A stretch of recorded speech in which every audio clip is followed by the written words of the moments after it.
Wisconsin is going back to work.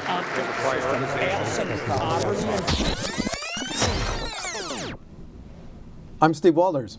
And I'm J.R. Ross. Admit it, you missed us, but Rewind is back after taking a 3-week break. Rewind is WisconsinEye summary of this week in the Capitol.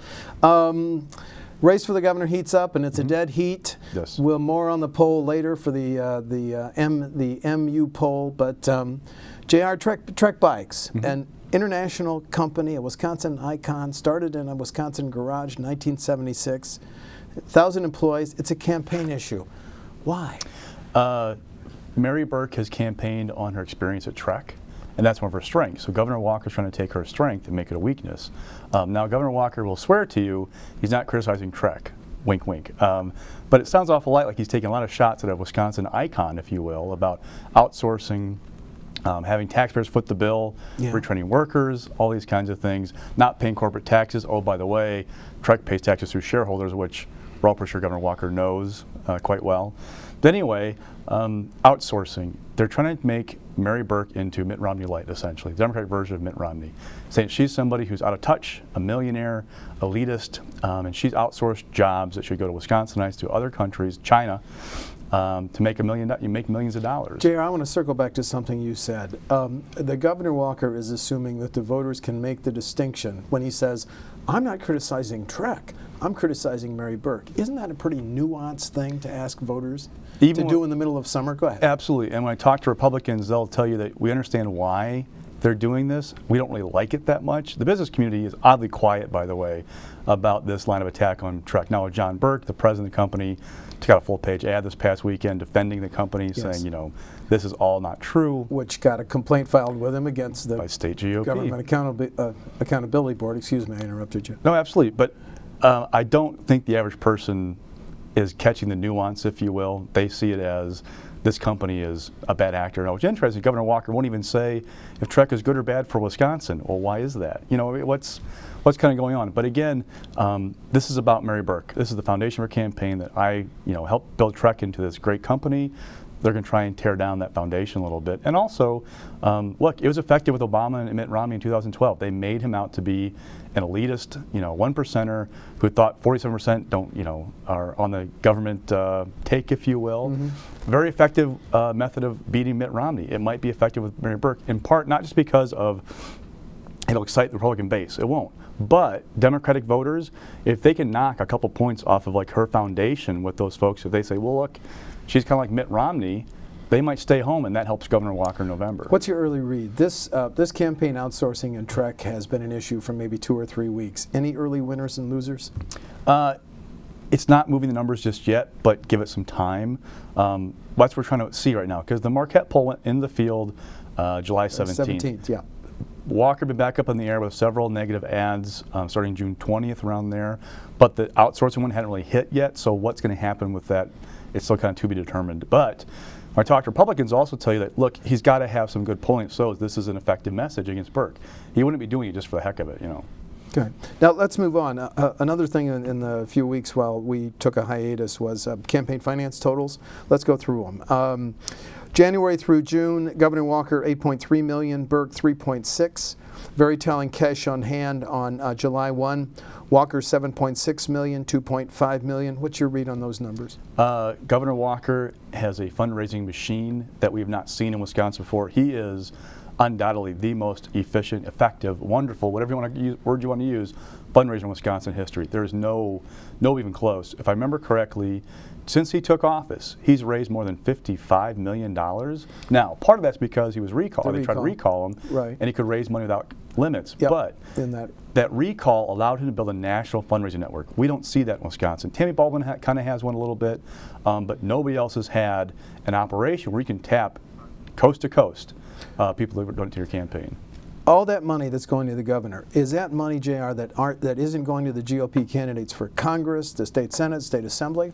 Not really, because he's, again, tapping people around state. I mean, Donald Trump, for example, is not donating to local assembly candidates in Wisconsin. He wrote a check $10,000 to Governor Walker. I mean, and you look through Sheldon and Miriam Adelson. Yes, Casino. big time Republican donors who, kept alive, was it Newt Gingrich's campaign for a while in 2012. I mean, Kept it on life support in 2012. look at it 2016. If you have Sheldon in your corner, that's a good thing if you're running for president. But again, he's getting money from places that we don't usually see it coming in to Wisconsin. Oh, he's still a rock star. And Burke, I mean, if you look at her numbers, that's typically a pretty good fundraising haul for a 6-month period for a gubernatorial candidate. Right. But she's running against Governor Walker. It's a whole different ballgame for her. Is she going to have enough? Well, two questions, JR. Is she going to have money, have enough money to get her message out in the few months left? And the Marquette poll still shows dead heat. Is that going to attract national Democratic givers to write checks to Burke that they'd kind of been sitting on their hands? No, she'll never match Governor Walker dollar for dollar. Nobody's ever made that claim. What's interesting is she hasn't been putting any of her own money, additional money in. Why? Her campaign will say, well, we're getting a pretty good response. We don't need to. But Republicans have been kind of poking this issue that, look, part of the attraction of her candidacy was she could help self-fund. Yeah, she can't match Governor Walker dollar for dollar, but she should be able to put in a few million of her own to kind of make it more competitive. That's not happening. Why? Two, the national groups, yeah, she can go right now and say, look, it is, summer, we're 3 months out, and I am neck and neck with this guy. You guys should get involved. If you look at the national map right now, there are a handful of states where Democrats have a chance to pick off Republican governor. Pennsylvania, probably number one on that list. Maine's a pretty good one. Florida's, pretty nip and tuck right now. People talk about Michigan. Wisconsin has been kind of a second tier race so far. If things hold like this, though, for another couple of months, she said, look, I should be a priority for you guys, the DGA, at Emily's List, et cetera, to come and pour money into Wisconsin. But another backdrop is the fight of U.S. Senate Democrats to keep control of that House. So it is all about the money. Absolutely. I know, and we talk about politics and money like there's an unlimited resource. It's not. There is actually a finite amount of money available, and people pick and choose where to go.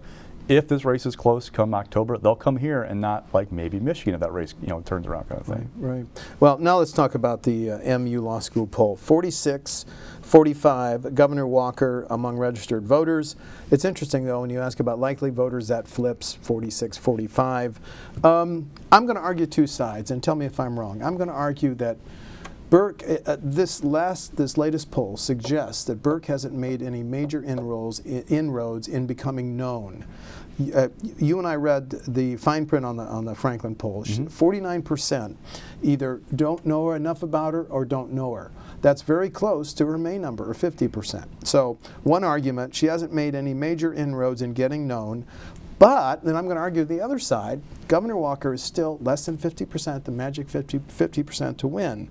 And Burke does edge him among likely voters. Am I all wet? No, they're both true in a way. I mean, if you think about it, there wasn't much on the air in May before people kind of started getting out of school, going on vacation. So now we're on the air in June and July. Well, the rule of thumb in business, Wisconsin politics the whole time I've been covering it, is that people check out for the summer. They don't pay attention until Labor Day.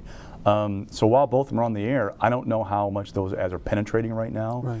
They're not moving numbers. But what we can kind of tell from this poll is that obviously Governor Walker has a ceiling. What it is exactly, maybe 51, 52%. Look at the recall election when he, A, got his base out, and B, had people who said, look, I don't necessarily agree with him, but I'm not going to vote to recall the guy because that's not right. So let's say 52 is his ceiling, okay?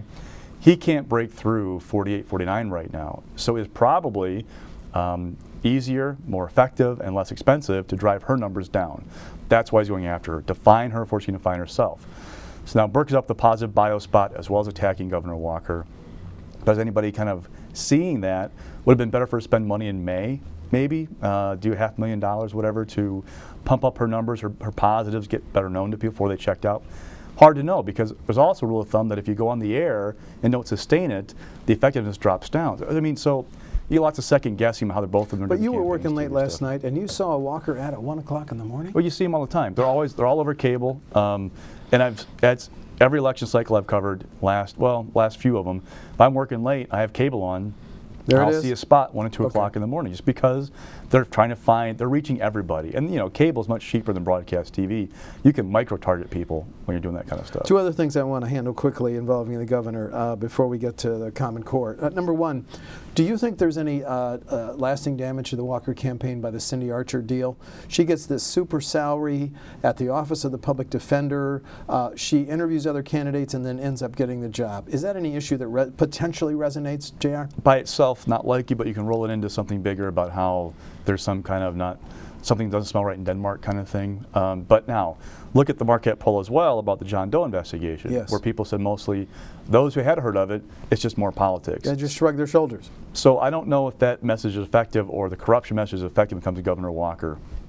Well, but we're about to see another document dump sometime in the next 2 to 3 weeks involving a Doe, so maybe there'll be another soundbite like criminal schemes in that. We don't know. The other But again, issue, this Marquette poll came out after the criminal scheme stories ran. That's a good And point. he survived the 2012 recall election with the John Doe investigation going on about the Milwaukee County stuff. So Yep. it hasn't seemed to hurt him so far. It does, however, excite the Democratic base and get them fired up that, you know, this guy, they don't like this guy reinforces do you think that. voters care that the Governor Walker campaign has spent more than $1 million on legal bills since 2010? Again, you can roll into a bigger message, but by itself, I don't know that's going to be an ad all by itself about just legal bills. Okay, let's touch on one issue. I was surprised, 4:34 p.m. on July 17th, the governor's office puts out a press release. We call on the legislature to repeal or withdraw, whatever term you want, from Common Core educational standards. Immediately, Assembly Education Chairman Steve Castell says that's desperation politics. Senate Majority Leader Scott Fitzgerald says that's going to be very hard to do, and Senate Education Chairman Luther Olson says legis are not qualified to write standards. What's your take on why Governor Walker issued that one statement called then, JR? Good question. Is it about appealing to the base in some way that's, you know, really hyped up about Common Core right now? Is it about the national landscape about Common Core and making sure that he's kind of on the front edge of this issue with presidential primary voters in 2016? And Governor Jindal, the Oklahoma, the Carolinas, go ahead. So what's going there? The problem is, one, if you talk to Steve Castell, he will tell you that, okay, you want to write Wisconsin-based standards? Go ahead. What you're going to find out is that when you set the goals that everybody agrees should be the goals and start marching backwards from 12th grade to whatever grade you're going to start, your state standards will look a lot like the Common Core standards. How do you get around that? Again, how they agree on the standard, how they agree on the test. Now, Leah Vukmir and Paul Farrow both have called for putting off the tests we have coming online of Common Core. Push them back. Push them back, do more review. And you will see, after this election cycle, more Republicans coming in who are anti-Common Core, if you will. Okay. But again, the Senate Republican caucus in the Senate, will they have enough votes to repeal it? I don't know.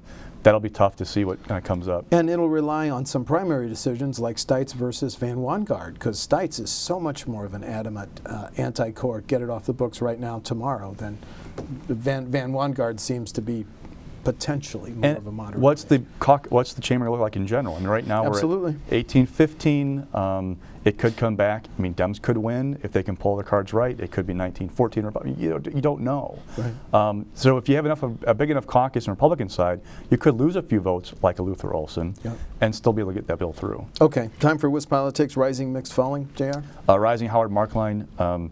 This guy, state lawmaker from southwestern Wisconsin, has been a fundraising machine. Dale Schultz's Senate seat. Incredible work ethic. You go back and look at his assembly seat. He won that in 2012, even though Obama overwhelmingly won his seat. This guy is bound away, even though he's pretty conservative, to hold on to a Democratic-leaning seat in the assembly. It looks like in the Senate, he's in very good shape right now to win that Senate seat, even though he's got a Democratic lean. He raised $165,000, something like that, first 6 months of the year. Wow. Had $300,000 almost cash on hand. Right. Meanwhile, look at the Democratic side. This is supposed to be their best pickup opportunity on the numbers. Great Ernie seat for Whitwer them. versus Pat Baumheck. Ernie Whitwer was not doing very well end of last year. Democrats got really nervous about how well he'd do fundraising-wise, how to find somebody else. Pat Baumheck, already running for the assembly seat, said, okay, I'm running for the state senate, raised $9,000 for 6 months of the year. Okay. Ernie raised more than 50. That's only 4 digits. Ernie raised more than 50, half of it from his own pocket from a loan. Now, you also have this kind of family feud going on the Democratic side where Ernie's endorsed by Kathleen Vinehout, says we shouldn't worry about money, it's all about the grassroots. Chris Larson has been unabashed in supporting Pat Baumheck. You bet. So you've got this family feud going on where Howard Markline is free to kind of work the doors. He's got enough money, honestly, that even though outside groups often dominate contested races, with $300K, you can run a lot of TV and radio on your own without outside help. So he's in pretty good shape. Now, it's not means he's going to win for sure, Right. but right now it's unfolding quite well for him in that district. So he's rising. Who's mixed? Dewey Strobel. A couple weeks ago, he went after Joe Lipom for TV ads. He said, okay, this guy's in second place trying to take Lipom down. Now he's going after Lipom and Glenn Grothman. He's running that tact as well as doing a little positive, I'm an outsider kind of thing. Right. It suggests to some people that the polling is out and shows that Dewey's in third place and has to leapfrog both these guys. Now, it's an interesting dynamic up there where the perception has been Leibbaum as the kind of front runner. Looks like a congressman, heir apparent to Tom Petri for a long time. But it's not that simple. It's a wide open race. I'm hearing that the polling shows that don't know, maybe the most popular response right now. Of the 4 GOP candidates? Glenn Grotham is kind of considered to be like a third place candidate for a long time, but Okay. he raised decent amount of money. He has really solid grassroots support. It is about having motivated people turn out for you come election day, because August 12th primary, nothing else driving turnout in Wisconsin that day on the Republican side. So, it's a wide open race right now. And Dewey's got an experienced team of people who have won races elsewhere. He's also raised the most amount of money thanks to his own pocket. Yeah. So he's going to have resources to spend. Can he spend it effectively and wisely and overtake those two guys? And falling? Ishmael Lozan, One of 3 Democrats for Attorney General, Dane County DA? his campaign has been running on fumes for months, and it is like imploding right now. If you look at this campaign finance report about on Tuesday, he did not include details of like $20,000 in expenses, Right. which is a big no-no. Yes. He just wrote Weird, check. Yeah, weird kind of explanation. I mean, it's been clear for a while now that he was in third place of that race. The question really is, okay, is it going to be Susan Happ, the Jefferson County DA, or John Richards, state lawmaker from Milwaukee? Ishmael Lozan is just not running a very good campaign. It actually may, talk to some people, hurt him long term. If he wants to run again, it's being run that poorly. Wow. But it's difficult. He had been appointed to the job as Dane County DA by Jim Doyle in 2010, ran in 2012 unopposed, in part because of the Act 10 fight. So he hasn't had that experience with statewide campaign and knowing what it takes to run in a contested primary. And he also changed campaign managers, I think, in the middle of this campaign. Yeah, back a few months ago. So it's not looking very good for him right now. Okay. Well, that's Rewind for today. Rewind is back. We're going to be back next week, and then 2 weeks from today, August 8th, JR and I are going to pick the 10 races to watch in the August 12th primary. I'm Steve Walders. And I'm J.R. Ross.